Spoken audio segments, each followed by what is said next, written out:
The Roman Empire managed to subdue many people and conquered large tracts of Europe. However, there was one group of Europeans that they never managed to conquer. That failure was largely due to the powerful barbarian leader Arminius. In this video, we will see how fierce German barbarians succeeded where others had failed and defeated the Romans. This is Knowledge Voyage.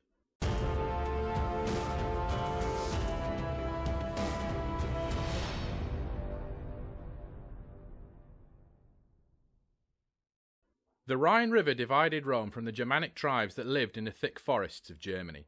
The Romans decided that it was time to bring this part of Europe into its fold, and began by setting up a base on the site of the modern German city of Cologne.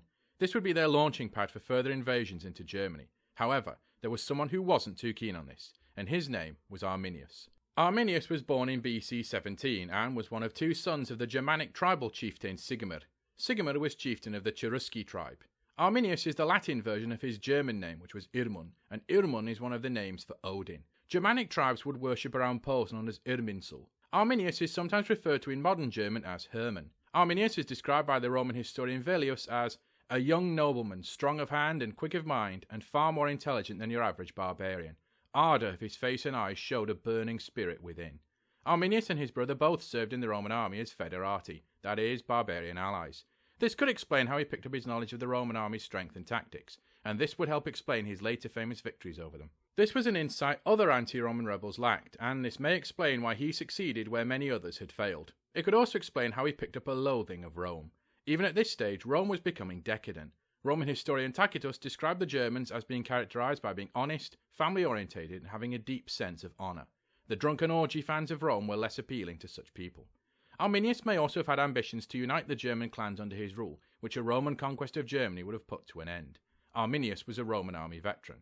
He knew their tactics were second to none, and there was no force in the ancient world like the Roman army on open terrain. Many tribes across Europe that tried to engage on open terrain had paid the price. This insight into their tactical strengths also meant he knew their weaknesses, and unlike other anti-Roman rebels like Boudicca of Britain, his inside knowledge explains how he succeeded so spectacularly. Arminius knew if he was going to beat Rome, he needed to draw them away from open ground, and his plan was aided by the terrain of Germany. German barbarians were odd to the Romans. The Germans did not like cities and instead settled deep in the thick and menacing forests. They believed it was better to be deep in a forest, as it was harder for your settlement to be located and then attacked. They also believed living deep in the woods showed status, as the more dense the forest was around you, the more fearsome you must be because no one would dare locate near you. The Germans also had a different religion. Unlike British Celts who practiced mysticism, the Germanic pagans only worshipped what they could physically see or hear, like the sun or thunder. The Germans feared the Romans' plan to replace their forests with cities and worship strange gods, and faced with this threat, Arminius decided to set a trap for the Romans. He sent his forces to hide in the woods, and then told the Romans there was a problem with disorder in the region and he needed their help to quash it. This was a normal request, as Germanic tribes often asked the Romans to cross into their territory to deal with inter-clan disputes. However, this plan to ambush the Romans was nearly foiled. Arminius had asked for the hand in marriage of a rival clan's daughter, and when her father, the chieftain Segestes, had refused, he kidnapped her anyway. Segestes warned the Romans that Arminius was up to something, but they disregarded his warnings, believing he was only motivated by bitterness over his daughter. And if they had only listened, they would have avoided one of the most shattering defeats in their history. In AD 9, Roman troops were sent to investigate the bogus reports of a rebellion Arminius had told them of. They sent 3 legions who would soon suffer one of the worst fates. Arminius' forces were laying in wait close to the modern city of Calclisa. Arminius had picked a spot surrounded by thick forest and with a marsh on the other side of a narrow path. It was terrain that was a nightmare for the Romans. The Romans struggled through this dark, marshy forest, further slowed down by a large number of civilians that they were escorting, and in the middle of this, Arminius struck and his forces pitilessly fell on the Romans. Pinned between the marsh and waves of wild Germanic warriors, and in a deep dark forest, the Romans could not form their defensive formations and were massacred.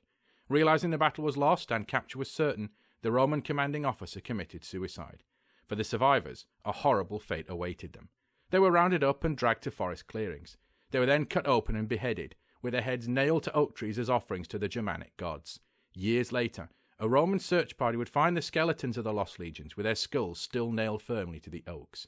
For a Roman army, it was unheard of to be beaten like this.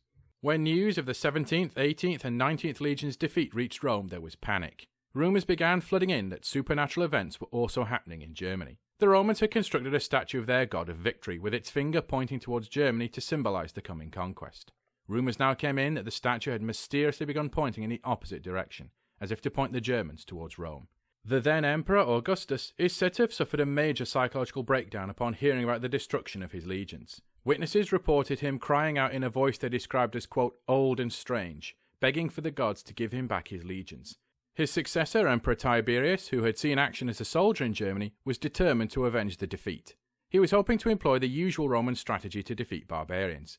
That is, to have the Romans attack something the barbarians held dear, and then defeat them on the open ground when they came out to defend it. In Britain, this tactic had worked magnificently against the rebellion led by Boudicca. The Romans in Britain attacked sacred groves of the Celts. Then, when the Celts marched to defend them, the Romans smashed them to pieces on the open battlefield. But in Germany, Tiberius was struggling. The Germans did not have similar sacred or strategic sites he could attack to draw them out. And on the rare occasions his forces did spot Germans, they simply fled deeper into the foreboding forests. The Romans, aware of what had happened the last time Roman troops had got ambushed there, were rarely inclined to follow them into the forests. Arminius did ambush Tiberius's forces again, but the ambush nearly failed when his allies made the mistake of approaching across open ground, with predictable results. Years later, Arminius heard that Rome was marching on the Rhine. His brother Flavus was among them. Flavus, nicknamed Blondie by his Roman commanders, had remained faithful to Rome. The Roman army sent Flavus to the banks of the Rhine, where he saw his brother Arminius on the other side. The two brothers then faced each other across the Rhine, and are said to have screamed insults at each other across the water. Battle shortly followed, and in the confusion, Arminius was badly wounded.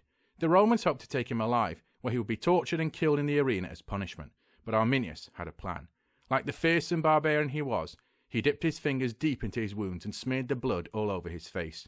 With his face caked in blood, he couldn't be recognised, and looked just like another barbarian as he fell back into the forest, evading Roman capture. As his forces fled, the son of Emperor Tiberius, named Germanicus, tried to trap Arminius in a pincer movement. The plan was to land troops up the coast, and they would march inland to intercept Arminius as he was pursued by the other legion.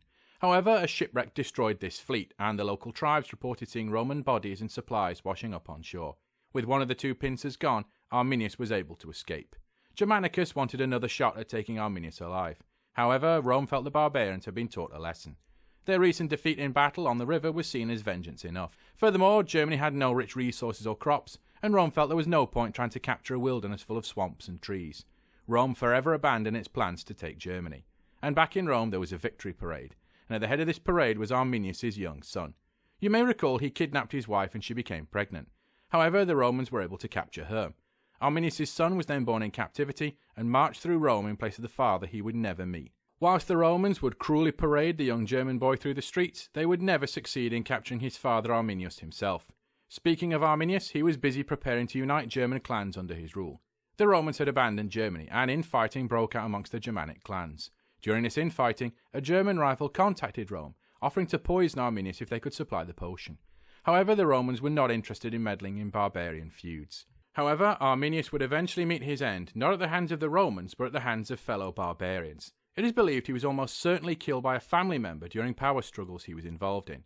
But the memory of Arminius was a powerful one. Never before had a barbarian wiped out not just one, but 3 legions of elite Roman troops. His campaign had so soured the Romans they quit their plans to take over Germany forever. This meant Germany would remain beyond Roman reach, and it's from this part of the world that the tribes that would eventually overrun the collapsing Roman Empire would come. Arminius was invoked as a German folk hero when Germany became a united nation in the 1800s. There is still a statue of him today, standing near the forest where this German barbarian brought Rome to its knees. Thanks for watching everyone, don't forget to like, share and subscribe. Thank you.